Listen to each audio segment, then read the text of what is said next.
Welcome back mga kalingap, mga ka-Enginatics. Ito ang ating update dito po sa trending na naman. Itong ating pong pag-uusapan dahil itong nangyari dito po sa Mama Hansel at Papedo. Ibinunyag na ni Mama Hansel itong kanyang salubin at dito natin napapansin at nakita hanggang apektado ito po nga si Mama Hansel sa mga nangyayari. At doon nga sa interview ay doon nabanggit ang sekreto ni Beyonce at ang Vlog Part 97 ay hindi parang totoo talaga itong nararamdaman ni Beyonce na pag-alala sa kanyang mga magulang na apektado. Ito pong mga magulang ni Beyonce sa pambabas ng mga basher. At doon kinumpirma ni Mama Hansel ang kanyang kalungkutan doon po sa mga pangbabas na ginagawa nila dito po kay Beyonce at sa mga magulang. At doon pinahayag ni Mama Hansel na hindi niya matiis ito pong si Beyonce na nakikita niya na umiiyak sa sulok. Nakita niya mismo sa kanyang mga mata at humingi ng tulong sa kanya. Kaya ito ang dahilan kaya hindi niya napigilan itong kanyang sarili na mag-comment doon po sa mga nambabas kay Beyonce upang ipahayag ang kanyang pagtanggol sa kanyang anak.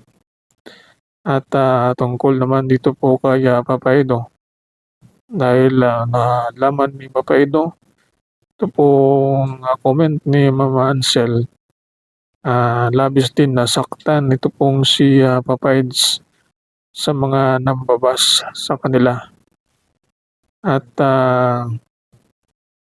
ang kanyang kunting kamalian lamang ang nakikita ng iba at hindi na napapansin itong mga ginagawa niya. Kaya dismayado ito pong si Papa Eds sa nalaman niya ito at dito meron din siyang payo ito po kay Mama Hansel. Sana wag nang mag-comment doon po sa mga social media dahil hindi talaga maiiwasan na mayroong mga basher. At ito dismayado din si Papa Eds dito sa mga taong panghusga sa kanila sa kanyang pagkatao na ginagawa niya ang kabutihan, isang pagkakamali lang dahil tao lang siya, inamin niya rin niya at humingi rin siya ng pasensya yun po sa biro na ginawa. Kaya ito ang masakit na katotohanan na sa likod pala ng mga ngiti at eksena nun po sa EDSA sa totoong buhay ay naramdaman nila ito pong apdi at kirot ng pambabas sa kanilang pamilya. Kaya dito natin na matutunghayan at malalaman na sila ay hindi rin makatiis dito sa mga ginagawa sa kanila. Kaya sila ay humingi ng tulong para sila din ay pagawan ng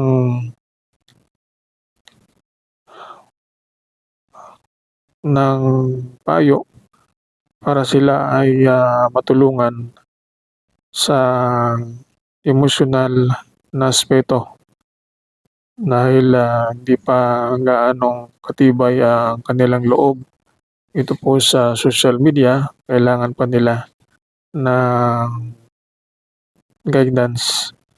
Pero minsan na bilang, magulang ay, hindi rin maiwasan na masaktan itong si, Mama Ansel at, maraming na nagtatanggol sa kanya na naintindihan itong, ginawa ni Mama Ansel para protektahan ito pong, kanyang anak na si Bensay at, totoo itong mga hinaing ni Bensay do'n po sa vlog na ipahinto muna 'tong tambalang EDSI.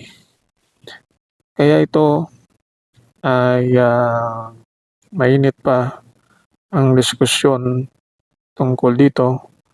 Kaya hindi pa natin na malaman kung dahil pa sa kabilang faksyon binas si Beyonce, binaba si, Papa Eds, kaya ang mga tao ay, hindi pa magkakaisa. Itong, mga grupo at, pati pamilya. Kaya ito, pagpapahinga muna ang tambalang EDSI at, malalaman lang natin kung kailan masusundan ang part ng EDSI vlog. Malaman na lang natin sa sunod nating, update dahil mainit pa ngayon ang mga panatiko sa bawat kampo. Di pa nila alam, bawat, kilos ay, binabantayan at, mga pagkakamali ng bawat isa ay, napupuna at, kahit, hindi man nila kilala ng husto ang isang tao ay nagsasabi ng hindi maganda.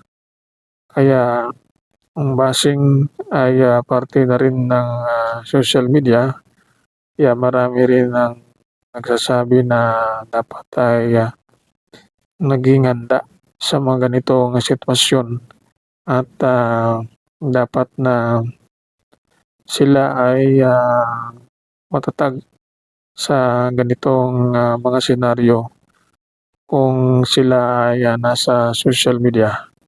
Ito ang ating, update at nasasaktan ang dalawang panig ang mga magulang ni Beyonce, pati si Papa Eds ay, nasasaktan at nadismaya na rin.